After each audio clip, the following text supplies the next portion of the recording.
If you've ever heard the phrase, the Holy Spirit, and you want to know what it means, where do you start? Well, you have to start on page 1 of the Bible, where the uncreated world is depicted as this dark, chaotic place. But then above the chaos, God's Spirit is there, hovering, ready to bring about life and order and beauty. Okay, but what is God's Spirit? Yeah, so the Spirit is the way the biblical authors talk about God's personal presence. The Hebrew word is ruakh. Ruakh. Yeah, you got to clear your throat at the end. So what is it? Well, ruakh can refer to a number of different things, but what they all have in common is energy. Energy, how so? So there's an invisible energy that makes the clouds move or the tree branches sway. Right, wind. So in Hebrew, that's ruakh. Okay. Now take a big breath. So you feel that inside you. Yeah, the air? Well, specifically the energy, right? The vitality in your body that you get from breathing deeply, that too is ruakh.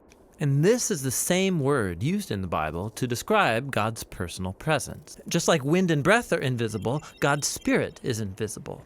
Wind is powerful, and so God's Spirit is powerful. And just as breath keeps us alive, so God's Spirit sustains all of life. Yeah, ruakh.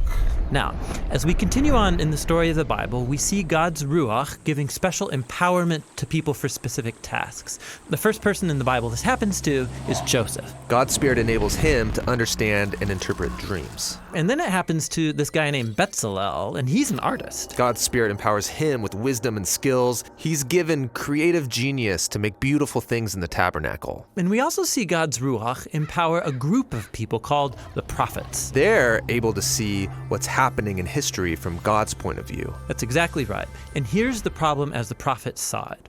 While God's ruakh had created a really good world, humans have given in to evil. They've unleashed chaos into it through their injustice. A new type of disorder. Yes, and the prophet said the Spirit would come, just like in Genesis 1, but now to transform the human heart, to empower people to truly love God and others. How will this new act of God's Spirit happen? Well, centuries pass, and we are introduced to Jesus.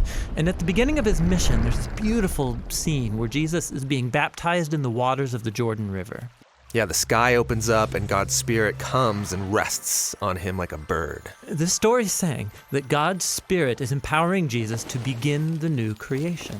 And we see this happening when he heals people or forgives their sins. He's creating life where there once was death. Now, Israel's religious leaders oppose Jesus, and they eventually have him killed. But even here, God's Spirit is at work. The earliest disciples of Jesus, who saw him alive from the dead, said it was God's energizing Spirit that raised Jesus. This is the beginning of new creation. Yes, and it's still going. When Jesus appeared to his closest followers, he breathed on them and said, "Receive the Holy Spirit." And soon after that, the Spirit powerfully comes on all of his disciples. So that they can become a part of this new creation and share the good news and learn how to live by the energy and influence of God's Spirit. And so, today, the Spirit is still hovering in dark places. Yes, pointing people to Jesus, transforming and empowering them so they can love God and others. And the Christian hope is that the Spirit is going to finish the job.